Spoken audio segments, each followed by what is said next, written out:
సర్పంచ్ ఎన్నికల్లో పోటీ చేయాలన్నా కూడా ఇప్పుడు ఎందుకో ఆశావాహులు భయపడిపోతున్నారు, పోటీ చేయట్లేదు. మీరు ఆశ్చర్యపోతారు. మొదటి ఫేజ్లో సుమారుగా 4,000 పైచిలకు గ్రామ పంచాయతీల్లో ఎన్నికలు జరుగుతూ ఉండగా ఈరోజు చివరి రోజు ఇక మొదటి ఫేజ్ నామినేషన్ వేయడం అనేది కొన్ని గ్రామాల్లో ఇప్పటివరకు నామినేషన్ 1, 2 అంతే. జనరల్గా ఒకప్పుడు సర్పంచ్ ఎన్నికలు అంటే ఎంత కోలాహలం ఉండేది తెలుసా? సర్పంచ్ ఎన్నికలు అంటే ఊరిలో పండగ వాతావరణం.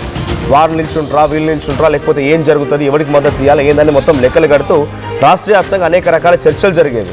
గ్రామ పంచాయతీలు అయితే ఏకంగా అక్కడ పెద్ద ఎత్తున ఒక కోలాహల వాతావరణం ఉండేది. కొన్ని గ్రామ పంచాయతీలు ఇంతవరకు పోటీ లేదట, అసలు కంప్లీట్గా అక్కడ ఎవరు నామినేషన్ కూడా వేస్తలేరంట. మీరు ఆశ్చర్యపోతారు నిజంగా ఈ విషయాలు తెలిస్తే. సో అటువంటి గ్రామ పంచాయతీలు ఎందుకున్నాయి? అసలు సర్పంచ్లు ఎందుకు పోటీ చేయడానికి ఇబ్బంది పడుతున్నారు? నామినేషన్ వేయడానికి ఎందుకు వెనకడుగు వేస్తున్నారు? 3 ప్రధాన రాజకీయ పార్టీలు, 2 జాతీయ పార్టీలు, 1 ప్రాంతీయ పార్టీ. వాళ్ళు ప్రాంతీయ పార్టీ, మేము కూడా జాతీయ పార్టీ అని చెప్పుకుంటారు అఫ్కోర్స్.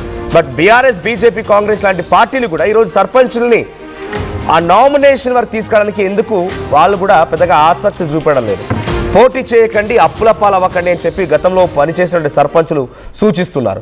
ఇవాల్టితో తొలి విడత నామినేషన్లు ముగియడంతో ఇప్పటిదాకా సర్పంచ్ పదవిలోకి మొత్తంగా 4,000 పైచిలకు గ్రామ పంచాయతీల్లో నామినేషన్ ఎన్ని దాఖలయ్యాయో తెలుసా? 8,198 నామినేషన్లు 4,000 గ్రామ పంచాయతీలకి నామినేషన్ దాఖలయ్యాయి. అంటే ఒక్కో గ్రామ పంచాయతీకి సుమారుగా 2 చొప్పున 8,198 నామినేషన్లు దాఖలయ్యాయి. ఇక వార్డు సభ్యుల విషయానికి వస్తే గ్రామ పంచాయతీలు 4,000 ఉంటే వార్డు సభ్యులు యావరేజ్గా ఒక్కో గ్రామానికి మనం 10 చొప్పున వేసుకున్న సుమారుగా 40,000 వార్డు సభ్యులు. అంటే సుమారుగా అక్కడ ఎన్ని నామినేషన్ దాఖలు కావాలి, ఎలా ఉండాలంటే ఇప్పటివరకు నామినేషన్ దాఖలు అనేది కేవలం 11,500 నామినేషన్లు మాత్రమే దాఖలయ్యాయట. మరి ఏం జరుగుతోంది?